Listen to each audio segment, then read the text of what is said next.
All right, welcome everybody so much. It is February 2022. J-Teen is, I know, Julie, how is it February 2022?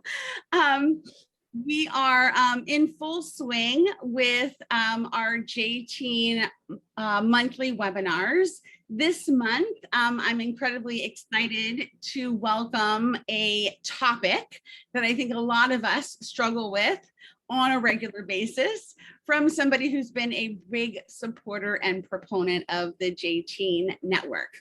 Before I introduce Julie, though, I just want to give a quick plug to a virtual convening that's coming up. So March 3rd, please put it on your calendar. I'm going to put a link in the chat, and I'll also share it when I post this video, but it is a convening for Jewish youth professionals and their teams. It's $36 for one person or 100 people who are part of your network. We want Jewish teen professionals, we want their supervisors, we want lay leaders.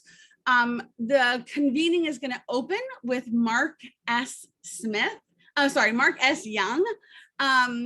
And we're going to have lots of really great conversations about elevating the field of Jewish youth work and what is it that we can do in order to make a real impact in our workspaces, either as a supervisor or a supervisee. So I will put that into the chat in just a few minutes, but I, without further ado, want to introduce our presenter today.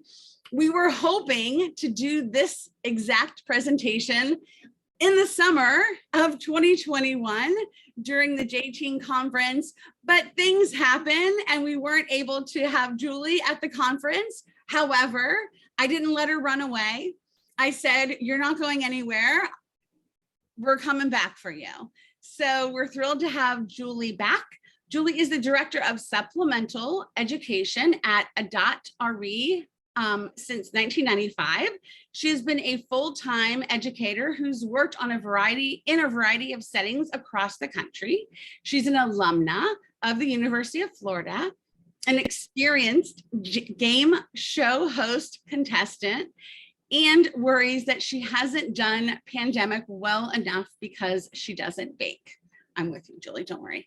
She's decided to own her imposter syndrome when she realized that not every presentation for Jewish educators had to be about ancient texts, and that she had been the one telling herself that her knowledge wasn't sufficient. She's glad that she was wrong. So without further ado, thank you so much for all of you being here today and for Julie being here today as well. The floor is yours. Well, thank you.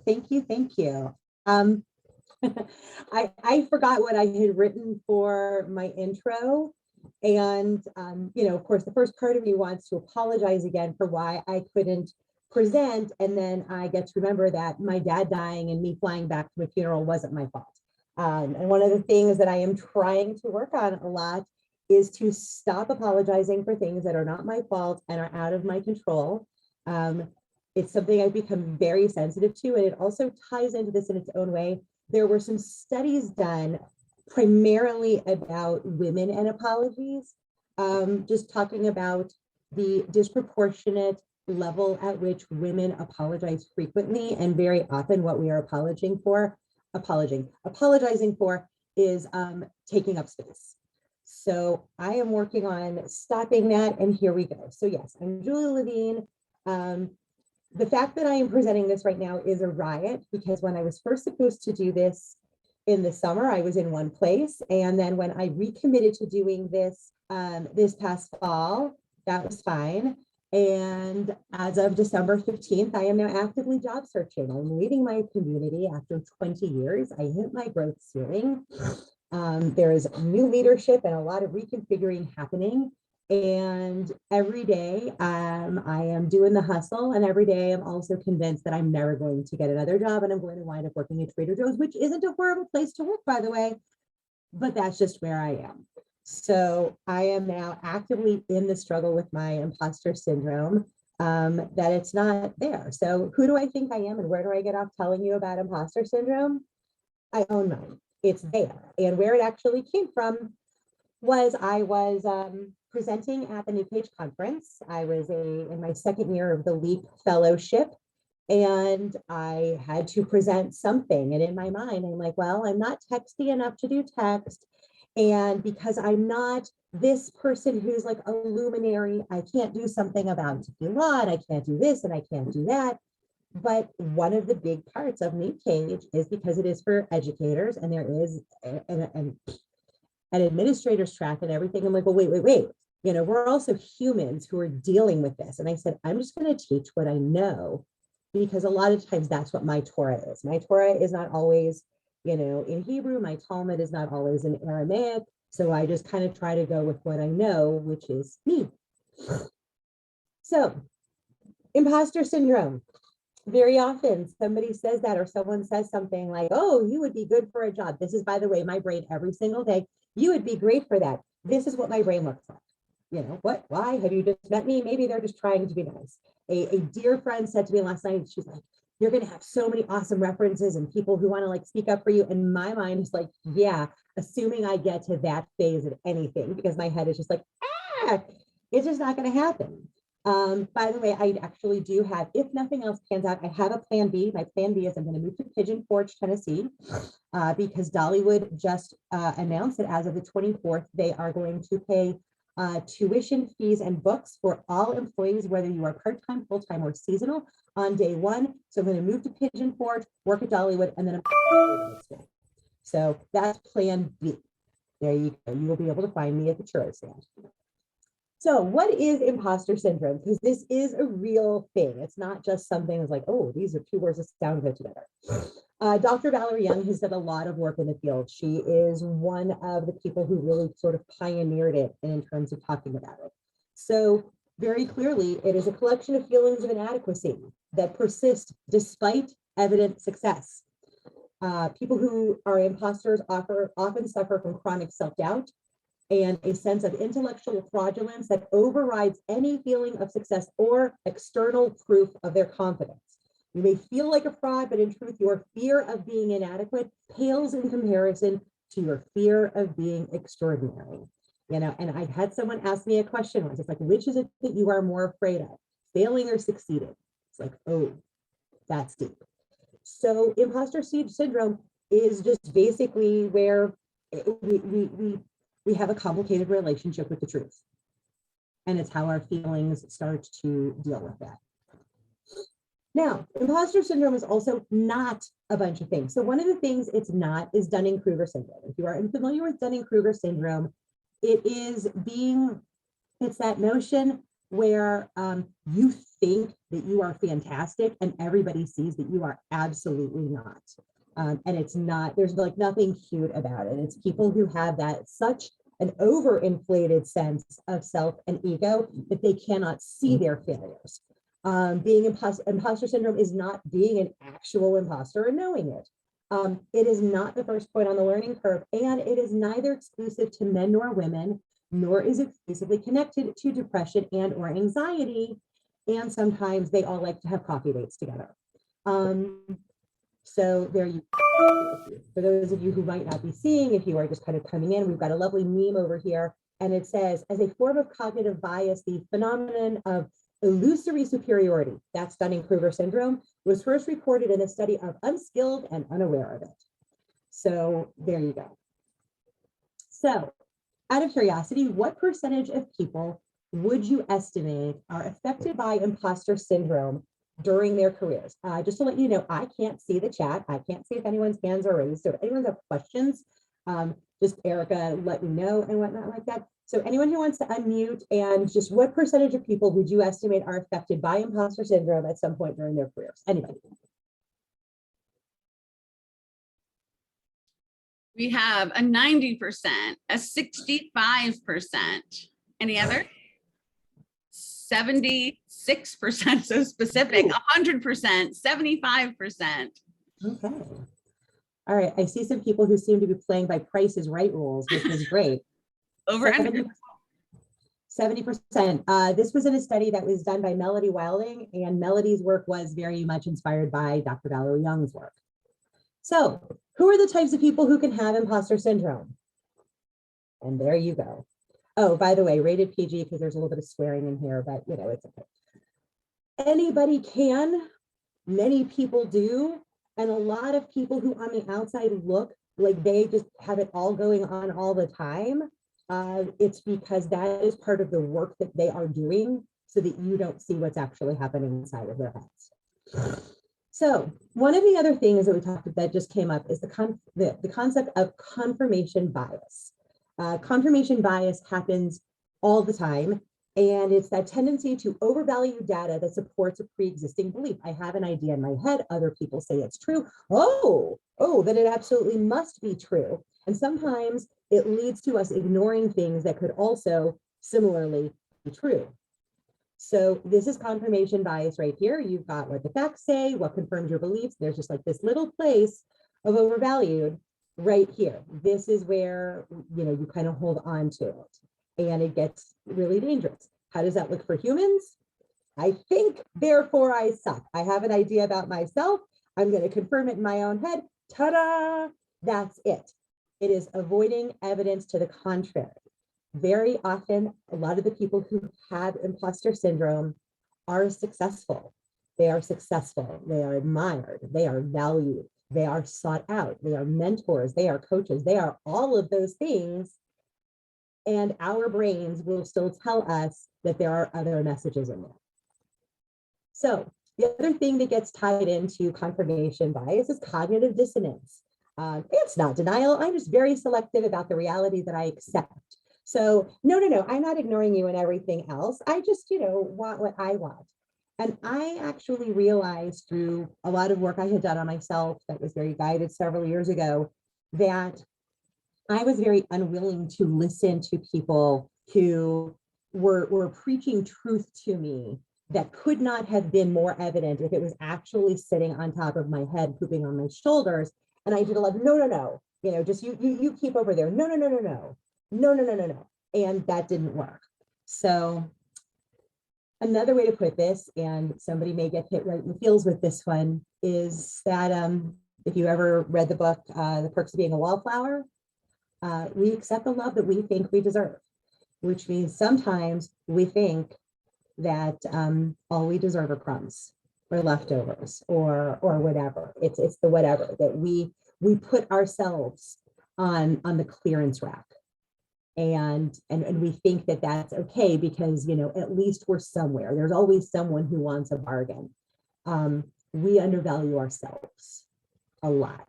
And I'm seeing this more and more, especially as I've been engaged in more spaces in terms of gender bias, gender equity, salary transparency, and things like that, the ways in which, as I see more and more colleagues who are doing things as independent consultants, who get sought out for programs or to write or something like this. And the things that people will sometimes do free, which in other circles, they could get paid really, really well for, but it's because, well, you know, they're offering it to me. But it's also what we think we deserve. We think, you know, it's okay, it's enough. Plus, you know, they know me and that's why they let me in. If they really knew the truth about me, you know, the truth meaning that which I have constructed in, you know, this little walnut over here, they wouldn't have wanted me in the first place. So I want to talk for a minute about the importance of having a tribe, but instead of talking tribe, I want to talk about a corner, because I saw this the other day and it kind of blew my mind. And it said, just because someone is in your circle does not mean they are in your corner. Of course, we know that circles have no corners and you can see everyone in your circle, but, you know, in your corner is a much more intimate space. So it's really important to know who is in your corner. So what I would love everybody to do is, if you have a device, you're looking at this on a computer, to scan this. And Erica, if you would please put the link in the chat that I gave you. I want everyone to take a minute and fill this out. This is going to ask you to identify who is in your corner. You can also say, who is in my tribe? This is your innermost group of people. The people who are not like your yes people, the people who are your truth people, who can not only tell you the truth when you're wrong and you're off course, but who can tell you the truth that you can't see and hear because you're trying to self-assess so much. So I want everyone to take a minute and do this. You're going to get a copy of this. Hold on to this. And if you are starting to feel those impostery feelings, go back to the results you get from this. Remind yourself that you said on this day, on February 27th, February 17th, 2022 at 11:21 a.m. Pacific, that this is your tribe. This is your corner, and these are the people that you know can help you. So take a minute or two, and I'm going to give people just a little space to do that. So yeah, who is in your corner? You know, I need to look at the participants again. I know that there is at the bare minimum one, possibly two people on here that I would say are in my corner that I would turn to. And I'm really grateful for them. Oh, no, don't want to go to that yet. So take just a second. Also, if there's any questions, this is a really good pausing moment. Who else do I see who's come in? Oh, hi, Sam. Sharon was there. She's gone now. Hi, Alana. Hi, Alana. Oh, this is great. It's a good tribe of people. All right. Hey, Julie, I have a quick question. Yeah. And I don't know if this is imposter syndrome. I know you mentioned that imposter syndrome is sort of gender neutral, but I did read recently that men tend to apply for jobs that they're not necessarily qualified for more often than women apply for jobs that they're not necessarily qualified for. Where do you think that sits in this space, if anywhere at all? I would love to read that. I feel like it's true as someone who's going through it right now. I think that when you are dealing with some level of imposter syndrome or another, what you are very quick to self-identify is everything you're not. And it obscures your view of everything that you are. And so if I see a job listing and maybe there's something on there that's like a skill that is still in development, something I don't have, you know, I feel significant experience and I just write it off. And I'm like, well, they're just not going to like me because I can't do that one thing. I think that it also may have to do possibly with just certain amounts of acculturation and hard skills and soft skills. Also possibly with lessons about, you know, where does it come in with perfection and that you need to have everything. When we talk about the different types of imposter syndrome, that's going to come up. And I think that you'll kind of see where that fits in. But I would say that one of the things that tends to run through many people with imposter syndrome is an over focus on what they're not, which obscures their ability to see what they are. Thank you. You know, and how, and again, having the tribe, having the other people like that, and being able to do the work, which we'll talk about, can be something that can sort of like shake that up and get things into a little bit more, you know, more clear focus, something more accurate. I heard that before too. Oh boy, the Rabbinic Bias. If anyone on here today is a rabbi, I mean, you don't know disrespect. Something that I'm currently stumbling on, and it's just so interesting with all the articles out there right now about how there's so many more vacancies for rabbis than there are rabbis because of the number of people who have left the field because of small classes of people who are being ordained this year, and seeing places where there's so the position that's being described doesn't necessarily necessitate a rabbi, and they're gravitating towards rabbis. And it's just very, very frustrating. There's a lot of things that are like that. So yeah. All right. So I want to thank Rabbi Dahlia Bernstein. I had some really great talks with her. She has also been presenting on imposter syndrome in a few other places. I know that she presented at the Rabbinic Training Institute that was done for RA rabbis recently. And what she refers to are sort of like the gremlins that are in her head, and like the things they say and the things they do. So if you're old enough to remember this cinematic masterpiece, Gremlins, we started out with this absolutely precious little gremlin, Gizmo. He was cute. He looks cute. Looks like a Furby, you know, or a Monchichi or something like that. Again, I'm dating myself, but I have no problem with it. Hashtag Gen X. There were 3 rules though about gremlins, and these were hard and fast. Keep them away from bright light, don't get them wet, and never ever feed it after midnight. If you watch the movie, you know that to break the rules, stuff goes down. Stuff goes down, and there you go. And it's that momentary transformation. By the way, just this picture right here could be the over focusing on what we're not at the expense of, what we are, where all of the bad stuff comes out. And I just thought that the way that she talked about it, the gremlins, the things that are there in our head that give us those, like, the messages that are unhelpful, they have to be addressed, and we have to know what they are. So Erica, if you would please put the second link into the chat, and you can do this now or you can do this later, but I really would love to urge everybody to do this. This is going to take you to a form that, that Rabbi Bernstein developed, and it's going to have you identify what the gremlin messages are, where they come from, and then how to kind of smash them, how to change up those perfections, how to get rid of those. So go back. So here we go. And they're important to discuss because they're there. They are the things that say, well, I don't have all 23 of the required competencies for this job. I only have 18. That's not enough. I can't do it. Or, wow, that thing that is way low on the list, I'm not great at it. I know that I have the capacity to learn, but I don't have it. So I'm not even going to try.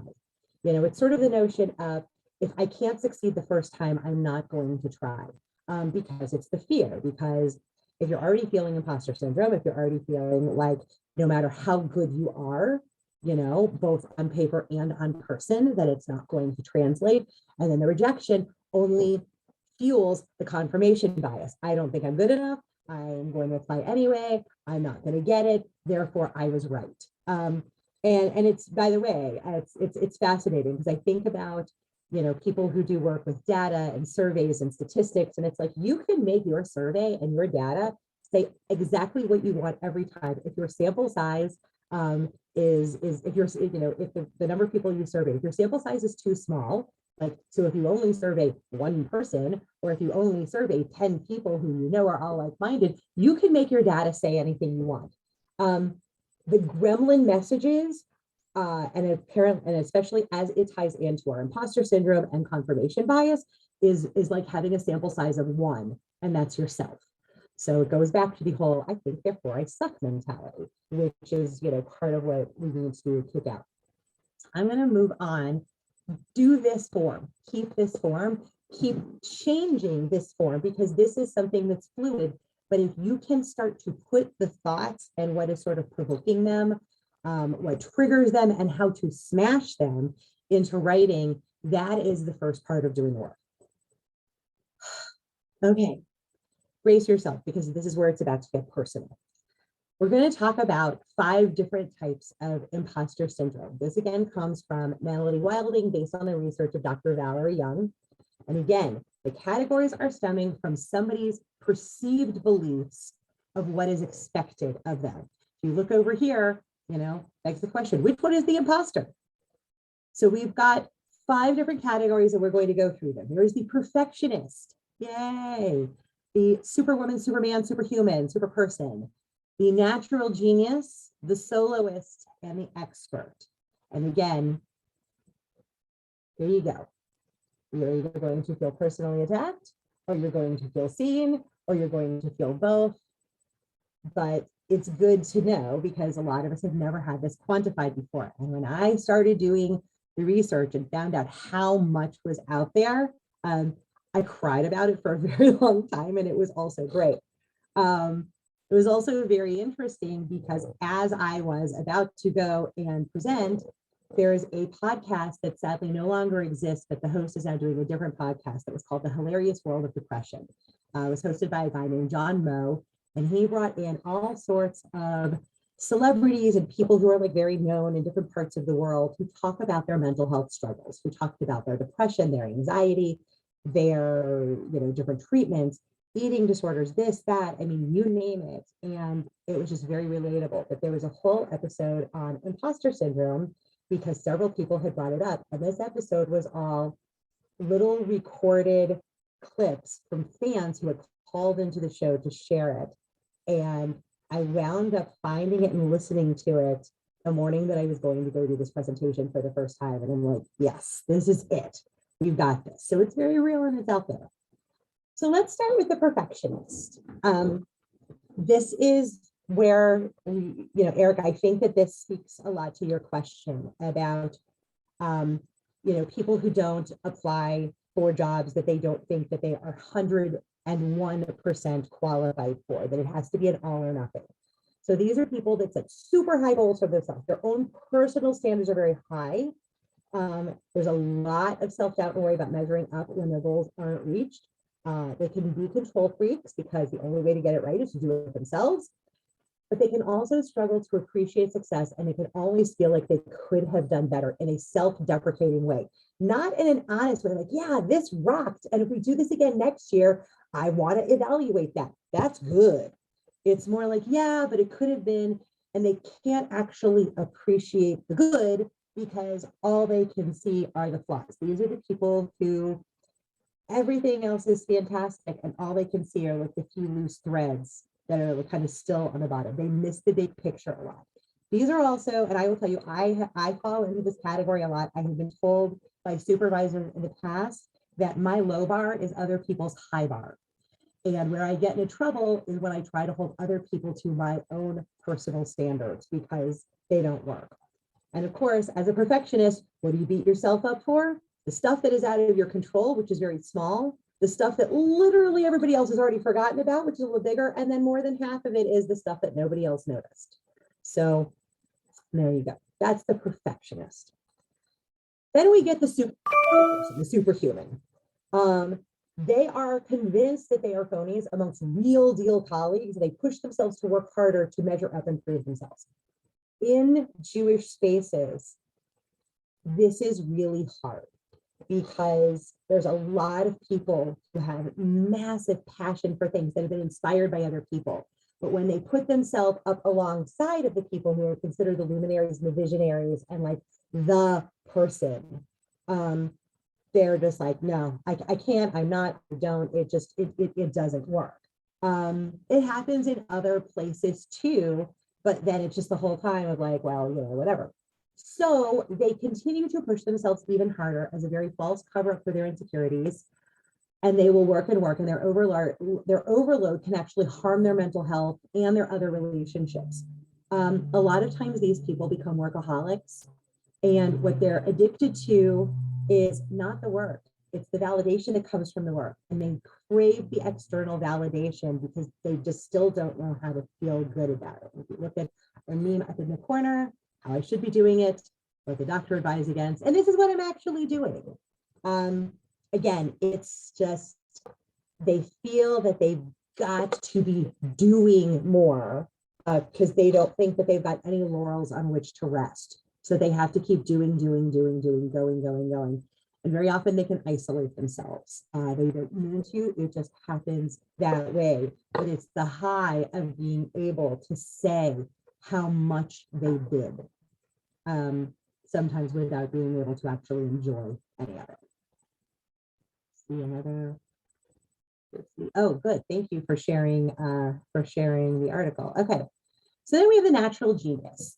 These people have their own struggles because they believe they have to be a natural, quote unquote, genius. They judge their competence based on how easy it is or how quickly they can get it done, but not their efforts. It's like, oh, really, it's no big deal. Just like the supers, they have a very high internal bar, but they also have basically, denied themselves a learning curve. It's about them getting things right on the first try. And very often, these are the people who will completely avoid challenges out of the fear of failure. They would rather never try than try and fail, even though they know that they could learn. And if you look at their little infographic, why did you win the award? Well, the award was either for participation or it was very easy to win. These people sometimes will have their plateau and they will just stay there. They will not push themselves because the fear of just coming up short, because they have this reputation for just being so good at things, is way more than they can handle. These are, I find myself identifying with a lot of these. So I'll tell you a little personal story. I did not get my driver's license until I was 21 years old. My father was a horrible driving teacher. I grew up in Florida. He only wanted to take me driving when it was like storming out, and he yelled. So he scared me out of driving. He made me super anxious. I felt that I had no incentive because I wasn't getting a car. And then I spent a lot of years lying to people about why I didn't have a driver's license. So he finally said to me right before I was going to do my 1-year grad program where I was going to be teaching and had to get to school, and they had put me at a school based on practice on a bus route. He's like, well, I'll help you get a car if you'll learn how to drive. I'm like, okay, fine, great. So we did, and we went, and he had a friend who like went to auto auctions, and the guy's like, okay, I found a car, it's everything you want and more, and the price is right, but it's a stick shift. And my dad's like, no problem. And because I didn't want to put him like, yeah, sure, I could drive a stick shift. I had never driven a stick shift before. I had never learned. I didn't know how. So we went and picked up the car. He gave me one lesson, and because he figured that I was, I could smart my way into pretty much anything, that I would get it.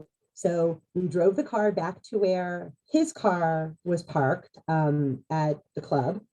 And he gave me the keys to my car, and he's like, drive home. The distance between the club and our house is 7 miles. Took me 45 minutes to get home because I kept stalling. And by the time I got home, I was so hysterical. I actually threw the keys at his head and said, get rid of this effing car.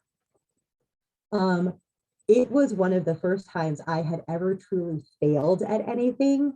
And I will tell you that 21 is a very late moment to fail for the first time.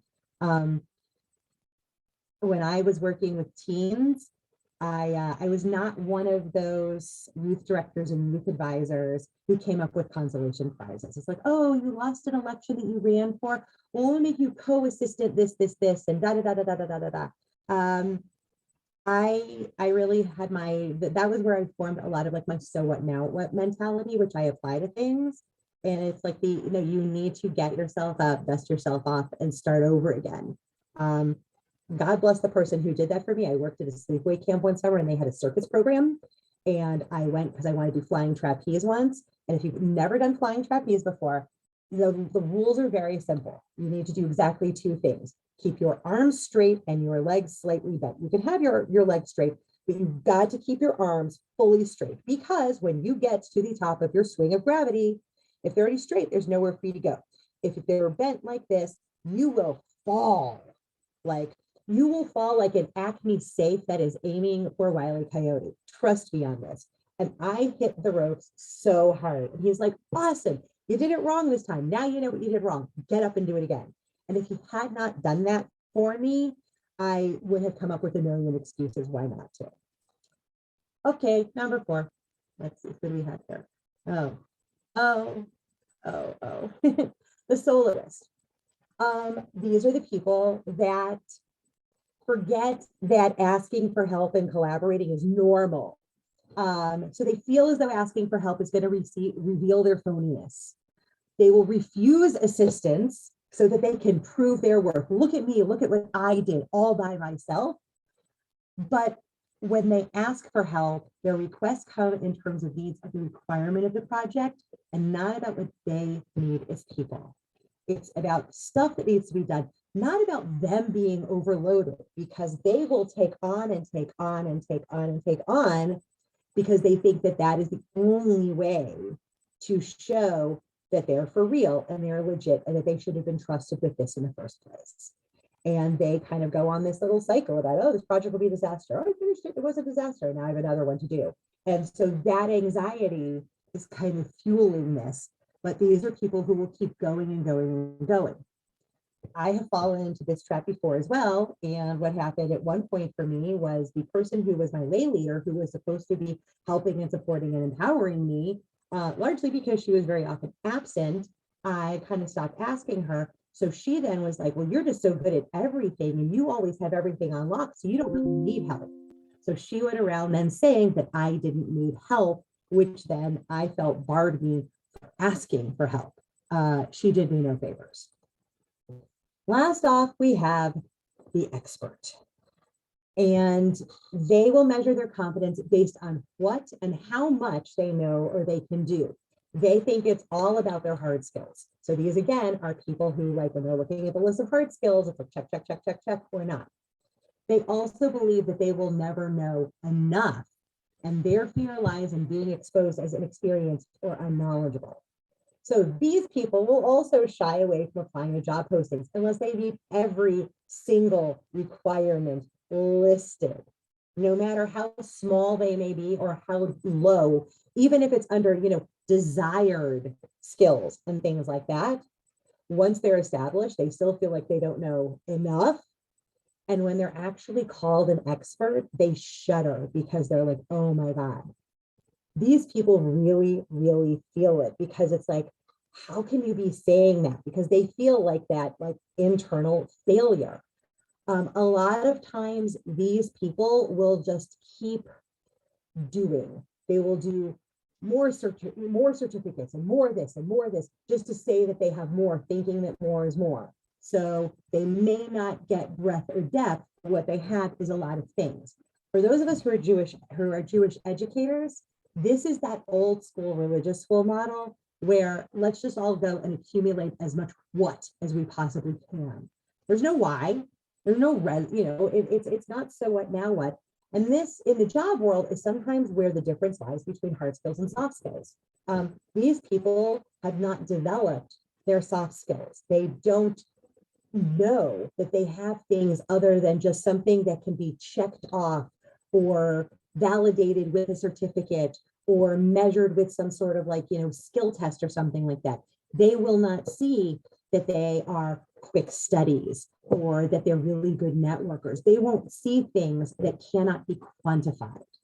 And that's the thing. These are people who only will measure themselves based on their quantifiable attributes, and they will lose sight of everything that is qualitative. Painful as well. And again, if you look at their little thing, you've got a great big huge circle that says people qualify for jobs, and everyone's filled in, and then off to the side is you. This is hard as well.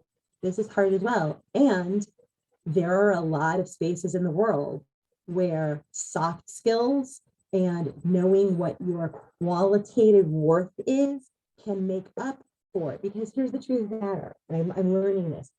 If you go work for a place and they want you to use a specific platform or something, and maybe you know a little bit about it, maybe you don't, whatever it is, even if you're an expert, they're going to retrain you to use it their way. There is never not going to be a training with it.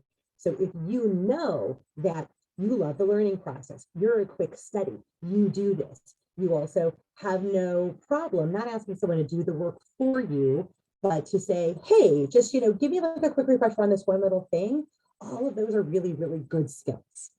So there you go. So these are the 5 general types of people who go through imposter syndrome. Now let's talk about our famous imposters from our own text tradition.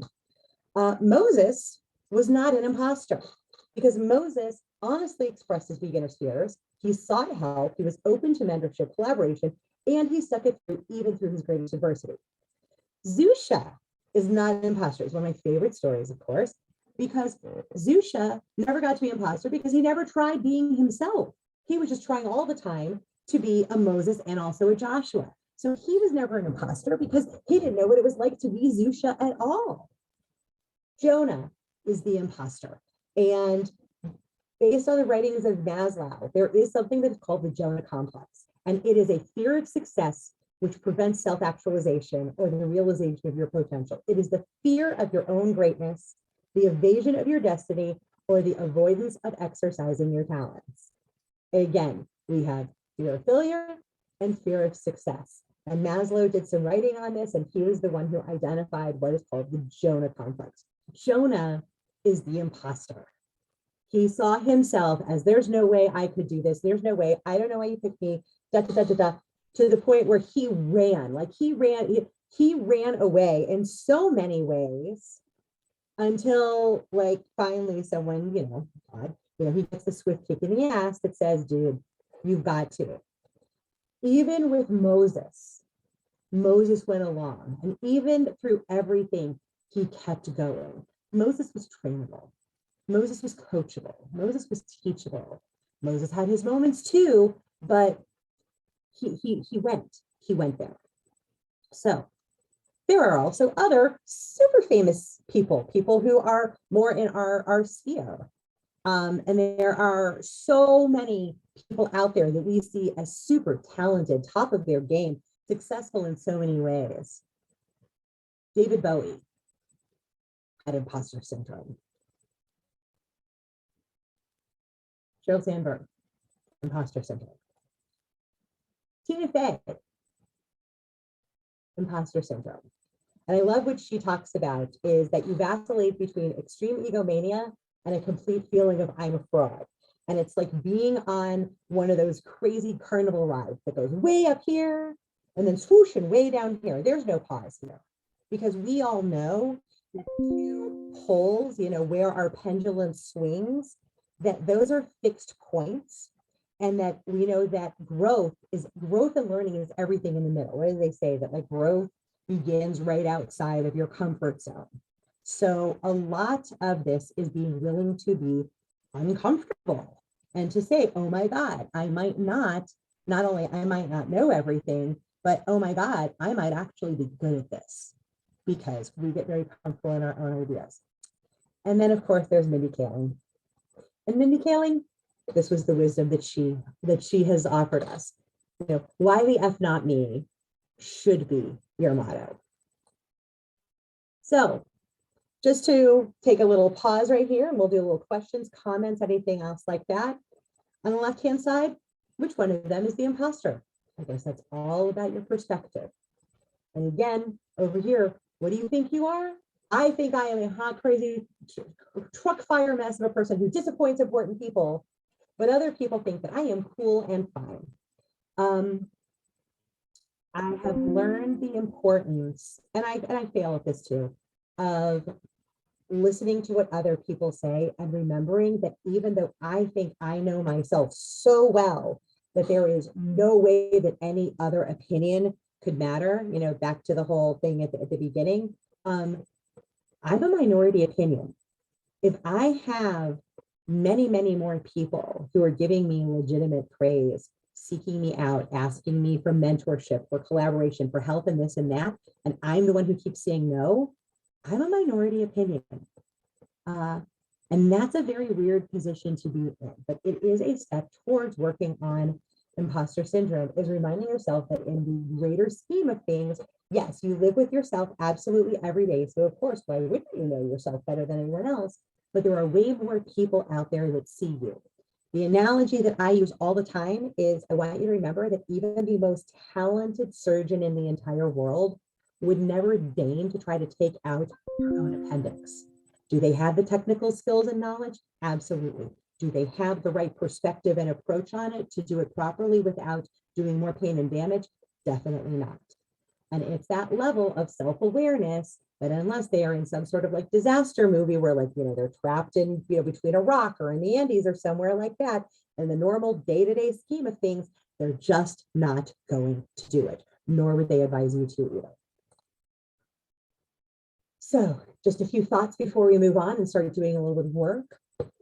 It's that, what if I fall? But oh my darling, what if you fly? And of course, you miss 100% of the shots you don't take, Wayne Gretzky said by Michael Scott. You can look through all of the characters of The Office, by the way, and come up with your own argument of which ones actually had Dunning-Kruger syndrome. But in the end, they are definitely very, very funny people to laugh with. All right, let's just take a breather really quickly because now we're going to talk about how to yield actual change. I need to breathe. Remind me, please, Erica, are we going for 10 more minutes or is it 40 more minutes? I don't remember. 10. Ooh, great. Then we're going to speed through this bad boy and we may not get to the homework. So, all right. How to yield change. I will, by the way, this is going to be recorded and I will make my whole deck available because we may not get through all this today and that's all right. How do you change? 3 steps. Number 1, you have to start talking about your thoughts and your feelings, address them and own them. You've got to let it out, kind of like doing the little gremlin activity. If you keep it trapped in there, it's going to mushroom. Mushrooms grow in places that are, dark, damp, and cool. If that is what your brain is, then you're just going to get more of what you already have. You have to actually take actions. You have to do the work. And you have to remember that the feelings are always the last thing to change. In the 12-step world, there is a saying that I can act myself into right thinking, but I cannot think myself into right actions. You have to do work. Okay, so talk about them. Who can you talk to? You did the little tribe activity, who's in your corner, and of course, probably in Kohelet, but not. There's a time to fetch and a time to refrain from fetching. If all you're doing is talking, then by all means, like start putting your stuff into stories and either go like start a podcast, deliver monologues or go be a stand-up comedian. And that's great if all you're going to do is talk, because your words are only there until they're not. So then you got to start doing. You actually have to start taking actions. This can be a part of working with someone to do goal setting, action planning, and results measuring. All of these are active things. Setting, planning, measuring, those are all actions. Acknowledging success, and there is no shame in tooting your own horn. At our staff meetings, they have taken to doing yashar co-ops at the beginning of staff meetings, and it's always the same people thanking the same people. So I said, screw it last week, and I'm like, I'm going to share that I'm doing good things too. And I shared that I have been accepted to the coaching cohort, the inaugural coaching cohort. I made a point to say that. And then also I have recently been approached by Haggadot.com to do some writing for them. They came to me and asked me to curate some content. And I'm like, I feel damn good about that. Action. Get yourself in a mentorship chain. And when I say a chain, I mean that we should all have a mentor and have a mentee, because that way we get to model it. And if we are mentoring or coaching someone, they get to see us actually doing the things we say and not just saying the things that we think they should do. And then, of course, make yourself a hype plan. This is the best thing ever, because people will send you texts, emails, actual messages, whatever, that tell you that you're good. They will thank you and whatnot like that. Those people did those things in the moment because they felt it, they meant it, and they wanted you to hear it. They are not performative like the kid who writes, thank you so much for coming to my bar mitzvah, and I very much appreciate the savings bond you gave me. Thank you again. That's performative. If somebody is pausing to give you praise and whatnot, keep that, bronze it, put it in a scrapbook, whatever. And when you are feeling those depths, go back and look at those, because those things were true and they're likely still true. Oh yes, toot your own horn. Okay, the feelings are the last things to change. And this is what's really, really important, because our feelings are always there. But over time, as you develop the new habits and patterns with words and actions, the feelings will begin to follow. They do not change without work, but they will start to change, and it'll be the last thing you realize. The brain itself does not know the difference between excited and scared until you name it. So you need to remember the difference between I made a mistake and I am a mistake. And as I've been told, don't shit all over yourself. Do that at work. And again, I can sit in my garage all day, but it will not turn me into a car. Okay, where are we now? So how do we change our thoughts? You know what? I can tell you all about cognitive behavioral therapy, and it kind of follows this pattern. Our thoughts create our feelings create our behavior reinforces our thoughts. Cognitive behavioral therapy is about putting disruptors in here to kind of change things up. To change our thoughts, we change our actions, and we change how we think about our actions with very intentional reflection. So you start with your actions. Again, I'm going to share this deck. I will make it available. No worries. Talking about mindfulness, by the way, mindfulness is not always about meditation. It's allowing ourselves to be intentional about things that are coming up. And it is the ability to put a pause in there before we respond. If something is a trigger, it's coming up again, people say, oh, wait. And to put their pause in there. It's like, well, instead of saying, why me? Well, why not me? Back to that. Yay, we're going to spin around a little bit.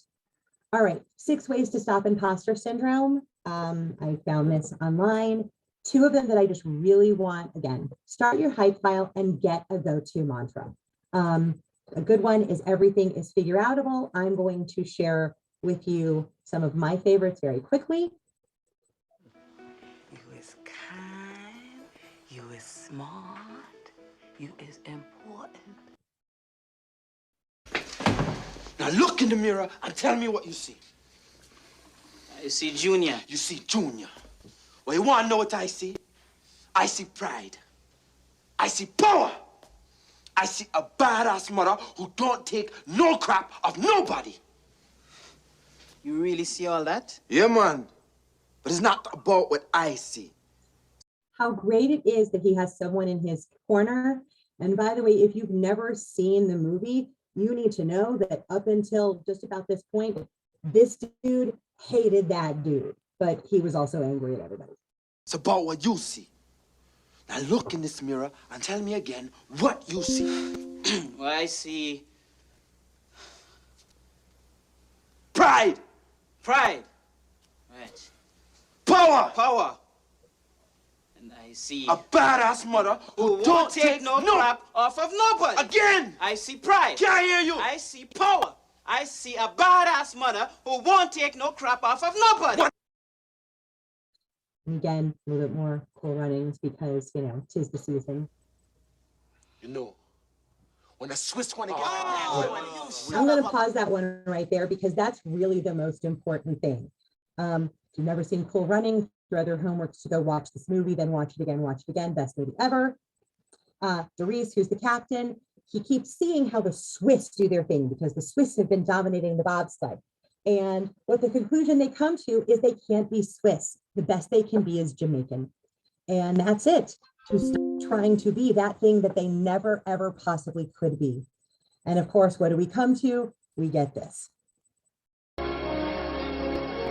Ready, ready. Feel the rhythm. Feel the rhyme. Get on up. It's bobsled time. Cool running. So one other thing that if you don't know, I'm sure that you do, grab yourself a dry erase marker. And it's so cheesy, but when you're having those days, dry erase marker will wipe completely off of your mirror with a Kleenex. You don't even need like the special spray. Write yourself messages on the mirror. It's almost like you get to look at yourself in a frame because at the end of the day, imposter syndrome is not true. And there's a lot of, anagrams out there for fear. And it's kind of which one are you going to lean into? Forgetting everything is all right? Is it false evidence appearing real? You're going to face everything in a rebound? You're going to fuck everything in a run. Okay. I'm going to stop this here. We would do an exercise on accepting an honest compliment because I know that for people who are really struggling with imposter syndrome, we struggle with accepting a compliment. We are amazing editorializers, however, and very often I was actually told that when someone gives you a compliment, don't correct them. It's actually like rude because again, it's not about why are they being nice to me? What do they want from me? What's their angle? One of the biggest moments of mindfulness I got was learning how to put that pause in there and just go, thank you. So I'll ask you a question. How many of you have ever been told, oh, I like your sweater, your this, your phone, your whatever. And the first thing you say before thank you is, oh my God, it was 60% off. I can't believe this. And you want to tell everybody how little you paid. Friends, we all are retail. We are retail. We are full price and we deserve it. We do not have to live our emotional lives and hang our worth on like the end of season end cap with the 90% off broken conversation hearts. We are retail. I hope this helped you. I would like to apologize for all the ways that it didn't, but I'm not going to do that because I can't control that. And again, there's that old saying that says something about like, if it's like if a frog is judged its whole life on its ability to like, climb a tree or something like that, it's always going to think it's a failure. The last a fish, years, but yeah. Yeah, something frog, tree, bird, can't fly, yada, yada, yada. Okay. The last 2 years, as we know, have done a number on the world, but Just very quickly, raise your hand if you are an infectious medicine specialist, if you have a master's in public health, if you're an epidemiologist, if you design masks. No, we don't do anything about that. And very many of us in our field and our colleagues feel that we have done nothing but fail and do disservices the last 2 years because of something we never could control, we didn't bring on, and we, even if we had to do it all over again, still wouldn't really know what to do with it. Listen to the people around you who tell you how amazing you are, because they can see the one thing in you that you can't, which is you from the outside. We get this very, very limited perspective. So just trust that you are way better than your worst idea tells you that you are. And if you would ever like a really good, hype session, and you want like a good like pep talk and stuff like that, I'm told I give really good pep talks. So Lily will tell you I give really good pep talks. So that is it. That is everything I don't know about imposter syndrome. And I'm grateful that you were all here today. I'm glad that it was recorded, and I will send Erica the deck for everybody to peruse. And your homework is find a mantra, make a hype file, and the next time somebody offers you a compliment, just say thank you. So, Any questions, thoughts, anything for do. Julie? Yay, lots of love, lots of love. Yeah, maybe in May, after most of our season is done, we should just have a hype session. Or like a half hype, half kvetch, like 10 minutes kvetch, like just get it out, and 50 minutes of how amazing we are. And we sometimes forget that. So self-disclosure very quickly, I spent time in a 12-step fellowship. And when people got to like share at meetings, it was usually a 3-minute share. And I had a sponsor once who told me the proper share is 1 minute on the problem and 2 minutes on the solution. So learn where your ratios are and, and balance and everything like that. And in fact, if you want to go in and have just like a full on vent and stuff like that, put a timer on it and just say, this only needs to be as big as it needs to be. Julie, thank you so much. Your expertise, wisdom, and I always love the examples that you share. You really help bring it to life for your examples. So thank you so much. And everybody, thank you all for being with us today. Please join us March 3rd for Reimagine. It's a link in the top part of the chat. And if you have any questions, please feel free to reach out. Have a great rest of your day and week, and we'll see you soon. All right. Thanks, Julie. I'm actually